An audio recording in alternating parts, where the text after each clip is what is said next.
Slug FPV. I normally don't do radio controller reviews.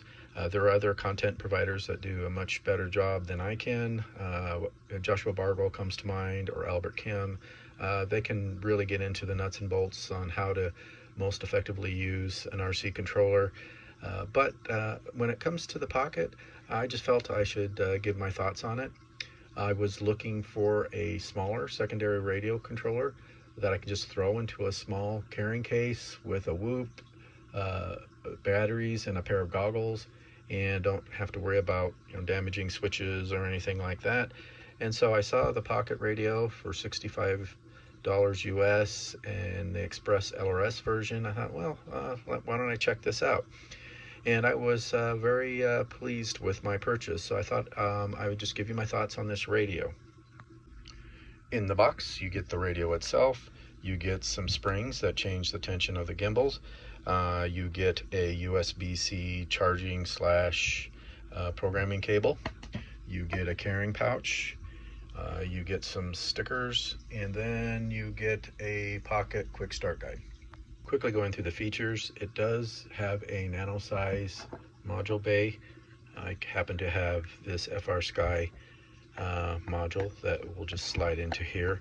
I do have some whoops that are FR Sky based, so this is a quick and easy way for me to use this controller for my older whoops that aren't Express LRS.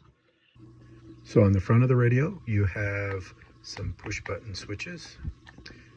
You have a rocker 3-position switch here. You have a training port here. You have a USB-C port for programming. You have another 3-position rocker switch. You have another push button switch, and then you have this potentiometer in the back here.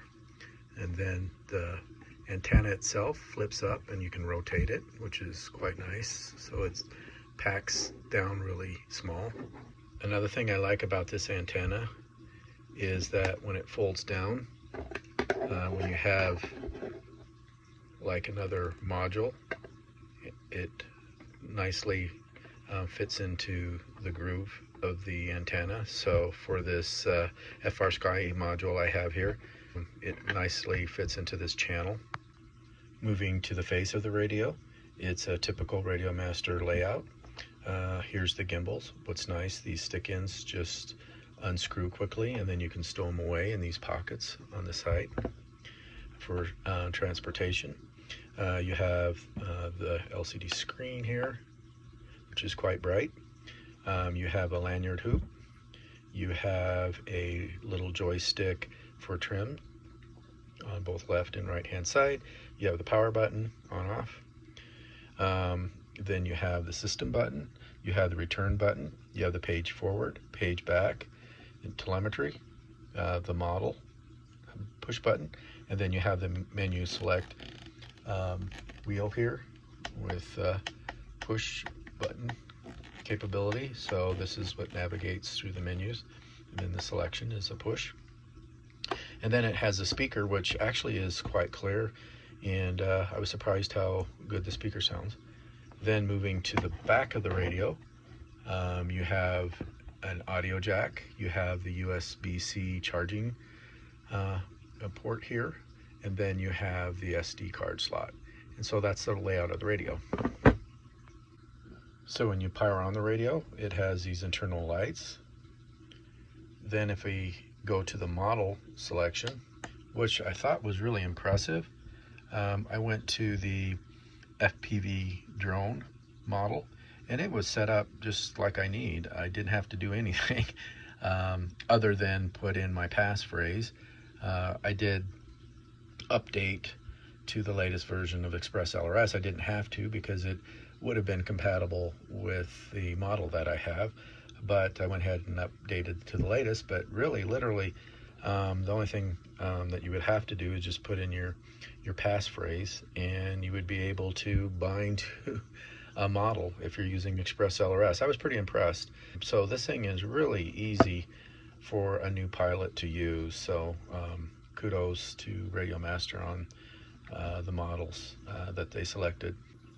So let's go over the pros and cons of the RadioMaster Pocket. First being the ergonomics. As far as pros, I love the compact size. It feels good in my hand.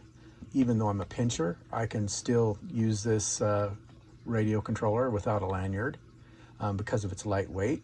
I think the Hall effect gimbals are surprisingly smooth, even though they're small. They do seem to have a quality feel to them, other than like other sub $70 RCs that I've tried in the past. They just feel really cheap. These really feel way more quality-wise, and they're just way more smooth in my fingers. So that's a definite pro. I thought the speaker was surprisingly good, and you can see how large it is. I think the layout and design of the Pocket Radio is well thought out. Starting off with, a little channel here for the expansion bay module antenna. I just like the layout of the buttons and sticks. I like the fact that it has a bright LED display that's easy to see. The push button rocker switches I like for just stuffing it in a gym bag or something like that. You don't have to worry about breaking them off. I like the fact that you can remove the stick ends and then store them away on the side with these rubber grips. I like the feel of the rubber grip. You get good purchase. I think the internal LED is pretty cool with the clear plastic case on this thing. It'll be easy to find at night if you like flying at night. It's lightweight. It really matches up better in my mind with small whoops and then little sub 100 gram micros like this Odonta that I have that I built up. So if you're into flying sub 100 gram quads, I think this is really a good candidate for you to consider. Then lastly, I think the cost is very compelling at $65. It just really feels like a lot of quality and value for $65. So that's definitely a consideration, I would think, in my mind.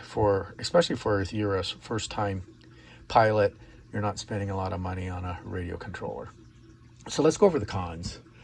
Obviously, it doesn't have full-size gimbals, so you're not going to have the same resolution that you would have with a full-size gimbal. Now, you could put probably longer stick ends on that, get a little more resolution, but there's limitations on that. And then plus it's not going to feel as good as far as being able to hold it without a lanyard. So and then it won't fit into the storage. They have a little cutout here, wouldn't fit in there. It's not easy to find alternative stick ends, so you're kind of pretty much stuck with the ones that come with the quad. I'm sure you can find them somewhere. I tried to find them online, couldn't really find.